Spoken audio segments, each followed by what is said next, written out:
Hello everyone, welcome back to my YouTube channel. कैसे हो आप सब? I hope you are doing absolutely fine. तो आज मैं बात करूंगा चिन माउंट्स के बारे में। अब चिन माउंट्स होता क्या है? तो यहाँ पे आप ये जो देख रहे हो इसको कहते हैं चिन माउंट्स।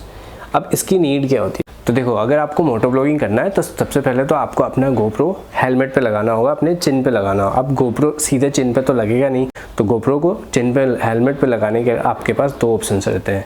या तो आप एमसील वाला जुगाड़ करके अपने चिन पे लगा दो, या तो फिर आप इस तरीके के चिन पैड्स यूज़ करो। जो ये है ब्लू आर्मर का, जो मेरे ये एक्सोर वाले हेलमेट पे लगा हुआ है, इस तरीके के आप चिन पैड्स लगा सकते हो। तो ये चिन पे लग गया, इसके ऊपर आप अपना गोप्रो का माउंट लगा दो एंड देन इसमें गोप्रो लगा के आप अपना मोटो ब्लॉगिंग कर सकते हो। अब देखो, एमसील वाला जो जुगाड़ होता है ना, वो बहुत ज़्यादा हेक्टिक होता है और उससे हेलमेट बहुत ज़्यादा गंदी भी दिखने लगती है। वो तो एक एमसील बहुत ज़्यादा स्ट्रॉन्ग होता है, उसको आप अगर एक बार लगा दिए तो अगर उसका एंगल सीधा है तब तो ठीक है, अगर थोड़ा सा भी इधर उधर हुआ तो वो लाइफ टाइम के लिए वैसे ही रह जाता है। उसके बाद फिर अगर आप उसको निकालने की कोशिश करोगे तो आपका हेलमेट पूरा बेकार हो जाता है। तो इसीलिए ये मार्केट में काफ़ी अच्छा आया चिन माउंट, जैसे ब्लू आर्मर का, बहुत अच्छा है। मैंने इसको 2 साल से मैं यूज़ कर रहा हूँ, बहुत अच्छा है। अब इस हेलमेट को मैं क्यों नहीं यूज़ कर रहा हूँ इतने टाइम से, ये मैं आपको बताऊँगा। तो ये है मेरा LS2 helmet, dual purpose helmet. तो इस हेलमेट को लास्ट टाइम जब मैंने यूज़ किया था तो ये राजस्थान राइड पे यूज़ किया था। उसके बाद आप देखे होगा कि मैंने इस हेलमेट का यूज़ कहीं नहीं किया है, मोटो ब्लॉगिंग के लिए तो किया ही नहीं है। उसके पीछे का रीज़न क्या है? उसके पीछे का रीज़न बस इतना है कि इस पे चिन माउंट। अब राजस्थान राइड पे जब मैं इसको यूज़ कर रहा था इस हेलमेट का, तो यहाँ पे मैंने ब्लू आर्मर का चिन माउंट लगाया था। तो 6 दिन तक तो वो अच्छा चला, बट जैसे ही मैं वापस अपने घर पहुँचा उसके अगले दिन ही चिन माउंट उखड़ गया यहाँ से। तो थैंकफुली पूरे रास्ते मेरे को प्रॉब्लम नहीं हुई, पूरे रास्ते उसने अच्छे से काम निपटा लिया ताकि मैं सेफली घर तक भी पहुंच गया और मोटो ब्लॉग भी अच्छे से हो गए। अदरवाइज़ रास्ते में होता तो फिर मेरे पास कोई ऑप्शन नहीं रहता, मैं बिना ब्लॉग किए हुए वापस आना पड़ता। वो 6 दिन तक चला। अब देखो, ब्लू आर्मर का चिन माउंट जो है वो अच्छा है, काफ़ी अच्छा है। कब? जब आपके पास इस तरीके के एक्सोर के हेलमेट हो जहाँ पे आपको इस तरीके के फ्लैट सरफेसेस मिलते हैं। लाइक इसमें देखो आप, एक राउंड, कम्प्लीटली राउंड आपको सरफेस मिला हुआ है। तो यहाँ पे ये कम्प्लीटली चारों तरफ से अच्छे तरीके से इस पर लग जाता है। बट इस डुअल पर्पज़ हेलमेट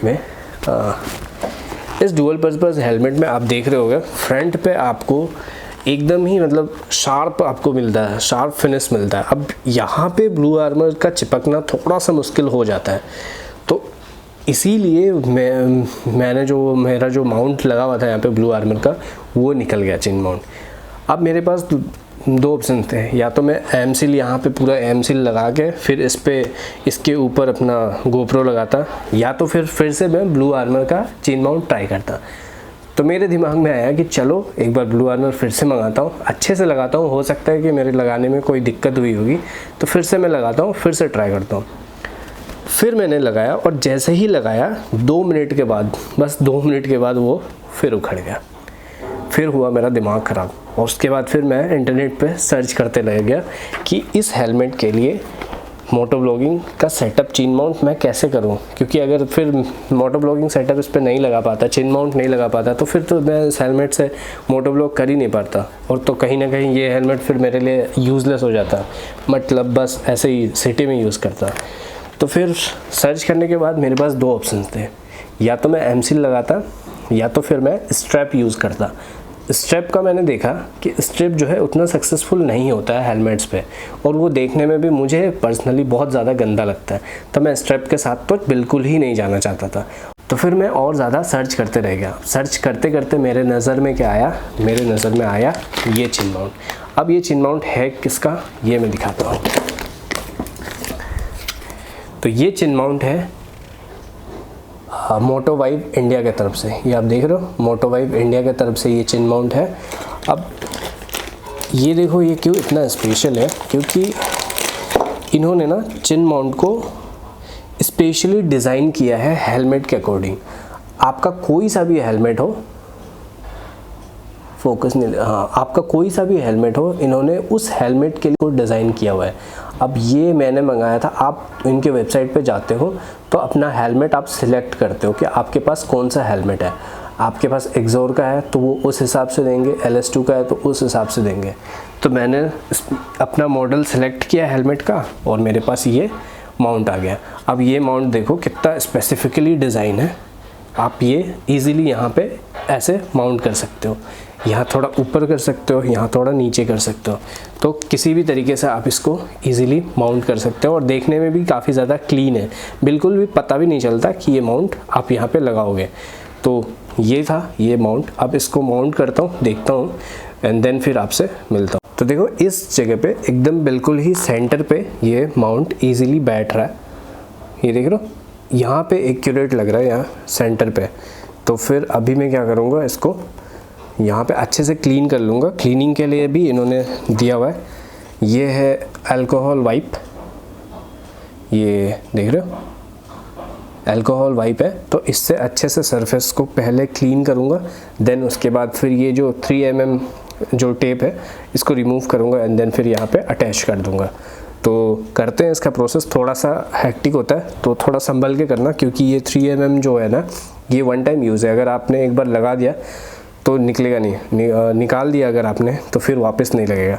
तो इसको थोड़ा सा संभाल के लगाना है। और यहाँ पे ऑलरेडी सिंबल दिया हुआ है अप्स एंड डाउन्स का, तो आपको लोगो देख के समझ में आ जाता है कि कहाँ पे अप है। तो ये एकदम सेंटर पे सेट हो रहा है। तो सबसे पहले मैं इसको थोड़ा सा एक पेंसिल से मार्क कर दूँगा, पहले से वाइप करूँगा फिर पेंसिल से मार्क करूँगा, देन उसके बाद इसको अटैच कर दूँगा। Simple process. तो चलो करते हैं अभी। तो इसको अब वाइप करते हैं। तो सबसे पहले तो वाइपर लेके ये अल्कोहल वाइप से वाइप करते हैं इसको।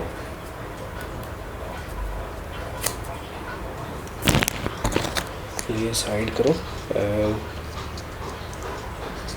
ये आया पेपर, छोटा सा है अल्कोहल वाइप। अब चलो इसको वाइप करते हैं। इससे होता क्या है ना, इससे बेसिकली जितने भी डस्ट वगैरह हैं, डस्ट पार्टिकल्स वगैरह, वो सारे वाइप हो जाते हैं, क्लीन हो जाता है एकदम सरफेस।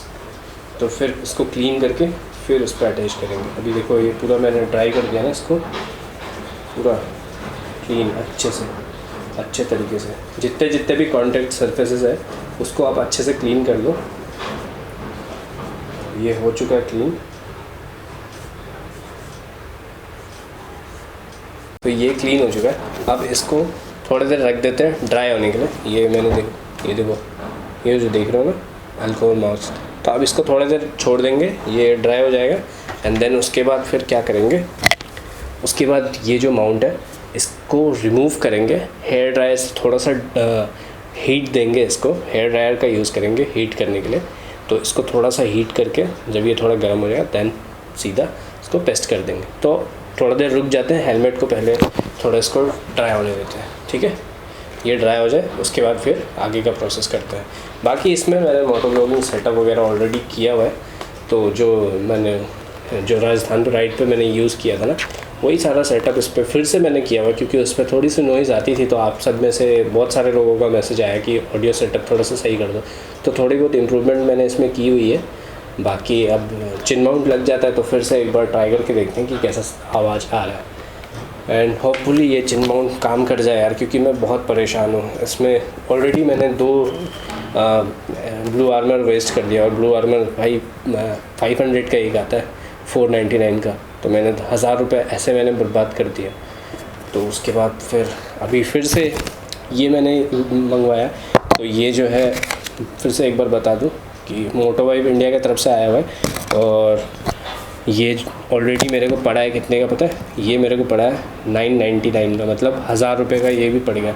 तो 2000 रुपये का तो बस चिन माउंट मैंने इस हेलमेट में फूंक डाले। ऑलरेडी हेलमेट इतना महंगा है, ऊपर से मैंने 2000 के चिन माउंट्स भी फूंक डाले भाई। अब चलो ये ड्राई हो जाए फिर देखते हैं आगे। तो राइट गाइस, अभी ये हेलमेट हो चुका है 5 मिनट। अभी इसको क्या करते हैं, एयर ड्रायर से थोड़ा सा हीट देते हैं एंड देन फिर अच्छे से ध्यान से इसको उस पर चिपका देते हैं। तो चलो प्रोसेस स्टार्ट करते हैं। तो सबसे पहले इसका ये रिमूव करना होगा। ये एक निकल गया, देन ये दूसरा निकल गया। अब हेयर ड्रायर है, ये हेयर ड्रायर से जल्दी से इसको हीट करते हैं और पटाख से चिपका देते हैं।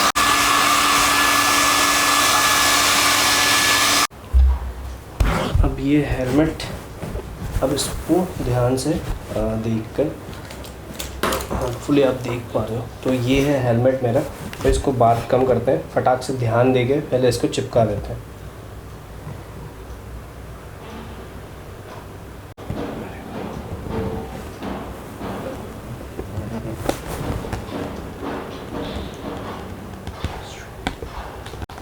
तो ये मैंने लगा दिया हुआ है। अभी पीछे से लाइट आ रही है, आपको दिख नहीं रहा होगा, ये देखो, ये देखो इस तरीके से। अभी यहाँ पे देख रहे हो, ये मैंने लगा दिया एंड होपफुली ये स्ट्रेट हो। क्या लगता है आपको, स्ट्रेट है? मुझे तो ऐसा लगता है जैसे स्ट्रेट है। ठीक है, बाकी तो जो जे माउंट रहता है वो माउंट रहेगा यहाँ पे। तो थोड़ा बहुत आप एंगल अगर इधर उधर होता है तो थोड़ा सा आप तो कर ही सकते हो, माइनर सा जो इधर उधर एंगल हो जाता था, 1-2 डिग्री का एंगल तो आप कभी भी एडजस्ट कर सकते हो। बाकी ये है, लग गया एंड होपफुली ये भाई अच्छे तरीके से चल जाए, क्योंकि ऑलरेडी मैंने आपको जैसा बताया कि मैंने इस पर बहुत ज़्यादा मतलब इन्वेस्ट कर दिया है ऑलरेडी। तो होपफुली ये अच्छे से लग जाए यार। अब लग तो गया वैसे, बाकी इसको ना अभी टेस्ट नहीं करते हैं, मतलब अभी यहाँ इस पर कोई गोप्रो नहीं लगाएंगे, क्योंकि गोप्रो वैसे ही बहुत ज़्यादा हैवी रहता है। तो इस पर लगा दूंगा तो वो अच्छे से अटैच होगा नहीं। इसको ड्राई होने देते हैं, पूरे एक दिन ऐसे ही छोड़ दूंगा, 4-5 घंटे, 6 घंटे, 8 घंटे, जितना इसको रहना रहे। कल गोप्रो लगाऊंगा एंड देन फिर कल मोटो ब्लॉगिंग करके इसका चेक कर लूँगा। तब तक के लिए इसको यहीं पे रहने देते हैं, ऐसे अच्छे से इसको ड्राई होने देते हैं, सूख जाए बढ़िया से, एंड देन फिर आगे आपसे मिलता हूँ।